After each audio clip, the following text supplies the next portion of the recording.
Catherine Engelbrecht, and I'm the chairwoman of True the Vote, a nonprofit election integrity organization, the founder of King Street Patriots, a citizen-led liberty group, and president of Engelbrecht Manufacturing. Thank you for this opportunity to share my story with you today, though at the outset it must be said that it is a story with a central theme that is shared by countless thousands of other Americans who have not yet been heard from, though I pray that they will be. It must be made publicly known that across this country, citizens just like me are being targeted by an administration willing to take any action necessary to silence opposition. I am an average American who, prior to 2009, had never been active in the processes of government. But after volunteering to work in the polls in Texas in the 2009 elections, I saw fundamental procedural problems that I felt couldn't go unaddressed. So I started True the Vote, an organization that grew into a national movement to ensure that every American voter has an opportunity to participate in elections that are free and fair. My life before I got involved and spoke out for good government stands in stark contrast to the life I now lead. As a wife, a mother, a small businesswoman working with my husband, raising our children and participating in my church and PTA, the government collected my taxes and left me and my family in peace. But once I helped found True the Vote and King Street Patriots, I found myself a target of this federal government. Shortly after filing IRS forms to establish 501c3 and C4 tax-exempt organizations, an assortment of federal entities, including law enforcement agencies, and Congressman Cummings came knocking at my door. In nearly 2 decades of running our small business, my husband and I never dealt with any government agency outside of filing our annual tax returns. We'd never been audited, we'd never been investigated, but all that changed upon submitting applications for the nonprofit statuses of True the Vote and King Street. Since that filing in 2010, my private businesses, my nonprofit organizations, my family, and I have been subjected to more than 15 instances of audit or inquiry by federal agencies. In 2011, my personal and business tax returns were audited by the Internal Revenue Service, each audit going back for a number of years. In 2012, my business was subjected to inspection by OSHA on a select occasion when neither my husband or I were present, and though the agency wrote that it found nothing serious or significant, it still issued fines in excess of $20,000. In 2012 and again in 2013, the Bureau of Alcohol, Tobacco, and Firearms conducted comprehensive audits at my place of business, and beginning in 2010, the FBI contacted my nonprofit organization on 6 separate occasions wanting to call through membership manifests in conjunction with domestic terrorism cases. They eventually dropped all matters and have now redacted nearly all my files.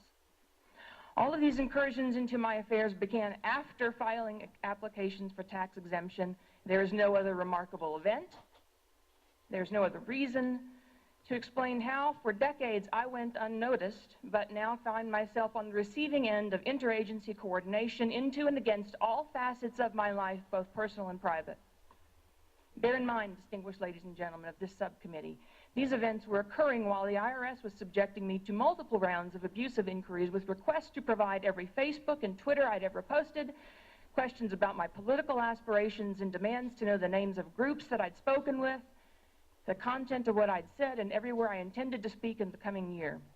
The answers to these sorts of questions are not of interest to the typical IRS analyst, but they are certainly of interest to a political machine that would put its own survival against the civil liberties of a private citizen. This government attacked me because of my political beliefs, but I refuse to be cast as a victim.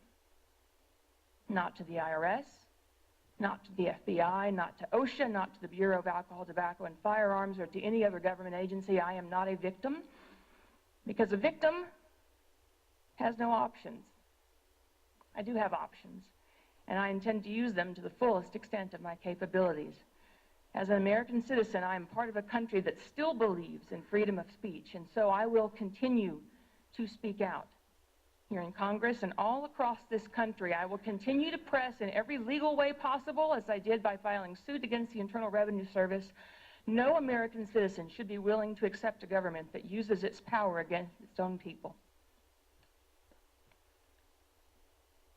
After all the tyranny and all the things that have been done to my organizations, to my family, and to me, many people would quit, and Mr. Chairman, many Americans have quit.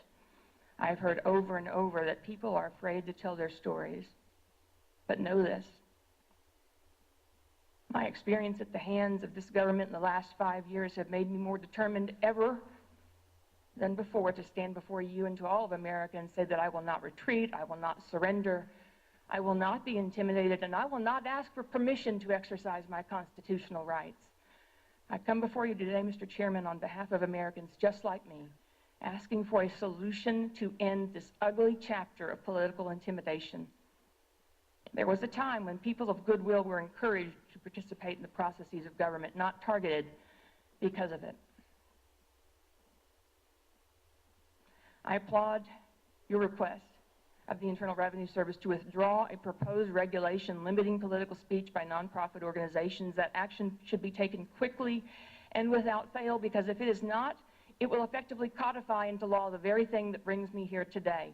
If those regulations pass, nonprofit organizations across the country will be destroyed.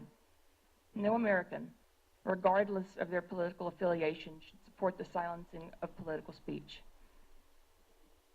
Beyond ending the proposed IRS regulations, I ask you, I implore you, as representatives to the people of this great nation, to pass a law that protects all citizens of this country from the increasing use of such abusive practices.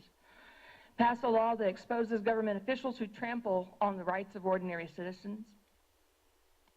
Do not allow them to continue to cower behind a veil of secrecy, abuse, unethical, and unfair behavior. Send the President a bill that makes public, at the option of persons and entities regulated, all communication between government agencies and those they regulate, no restricted, redacted, selectively released files. Give us a truly transparent process. Protect the people. Restore liberty to the people, because we will not be silenced. Thank you for this opportunity, Mr. Chairman and committee's members. Thank you, Ms. Engelbrecht.